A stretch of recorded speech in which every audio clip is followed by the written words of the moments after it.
Ile kitu naenda kuongea ni digital assets tax. Hii digital, unajua siku hizi pale tunaenda kuwa na digital currency. In fact wanasema in the next 10 or 20 years hatutakuwa na pesa fiscal. Na saa hii already imeanza, kuna kile kitu inaitwa cryptocurrency ambao ni digital 100%. Kuna watu sasa wamerudi kuficha pesa yao kwa digital currency, ambapo mtu anaweza kuwa na 1 billion lakini is in digital form. Ikiwa in digital form na wewe umepata shilingi 30,000 hapa industrial area, unataksiwa, na huyu mwenye ameweka 1 billion kwa digital currency hawezi taksiwa. Hiyo ni poa kweli? Hiyo ni poa kweli? Hiyo si poa. So ile kitu tunataka kusema, nasikia watu wanasema since independence Mjaluo hajawahi kuwa finance minister.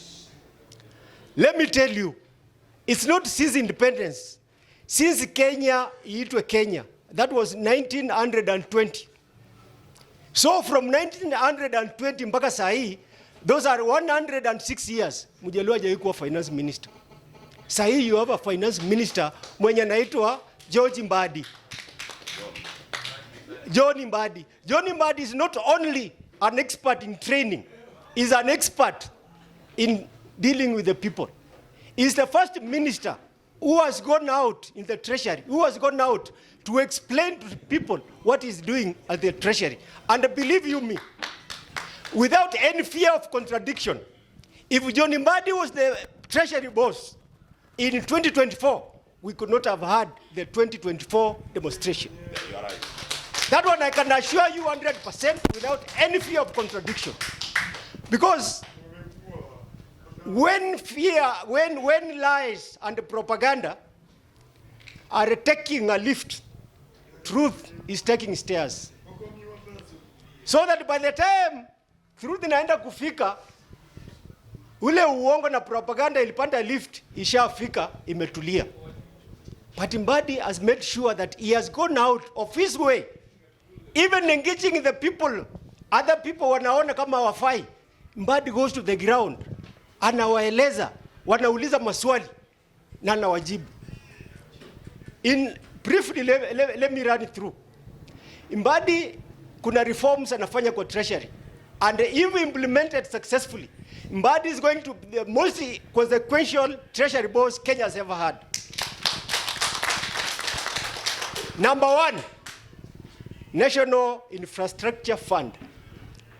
Hii National Infrastructure Fund ni fund yenye inaletwa pesa ya private. Badala sisi tutaksiwe, private owners are going to come with their money. So that instead of going for loans, we are going to use private money to construct roads, national highways, airports, ports, na railways. Let me tell you the beautiful thing about the National Infrastructure Fund. If you are in Migori, you are not going to be taxed for a road that you are not going to use forever. Like right now, if you look at the Thika Superhighway, even those people who don't know where Thika is are still paying for the tax. But now if we get the private money to construct that road, wale wanatumia ndio wanalipia. Saa hii we are paying a lot of debt because we did not do what the president and Mbadi are doing now 20 years ago. Just imagine if Kibaki implemented the National Infrastructure Fund. Right now we could not be having any debt. Let me tell you, that one I can assure you. Now we are now paying 1.4 trillion to service our debts. Imagine if we didn't have any debt and we have 1.4 trillion.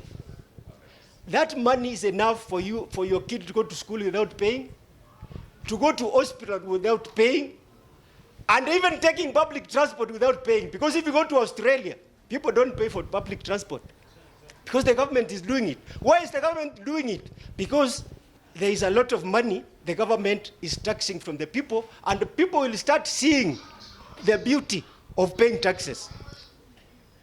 If right now, if you are educating your kid, let's say at Alliance, you are paying 120,000 per year. By the time the kid is going to go through, that's almost 700,000. If the government was doing that for you, if you fail your car to go home, and you pay the Rironi Mau Summit, you pay like 3,000 to go home and back 3,000, that's 6,000, and you don't pay school fees. Don't you think that is beautiful? Very beautiful. So another thing Mbadi's doing that is going to be consequential. Mbadi is introducing what we call Treasury single account. The Treasury single account is all the government agencies, all the government ministries, all the government departments, and even the county government are going to bank their money in one account.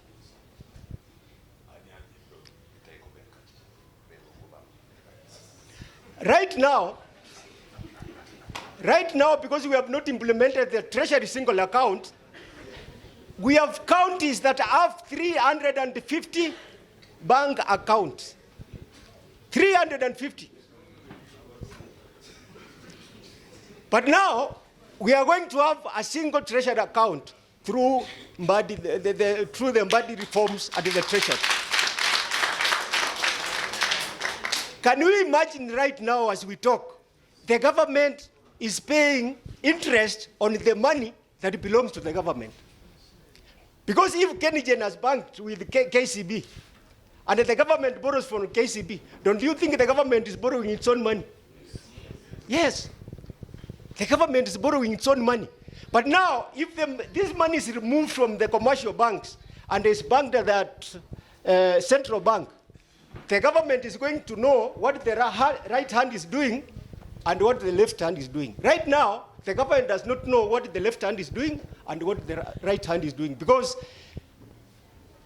all departments, agencies, ministries have their own different accounts.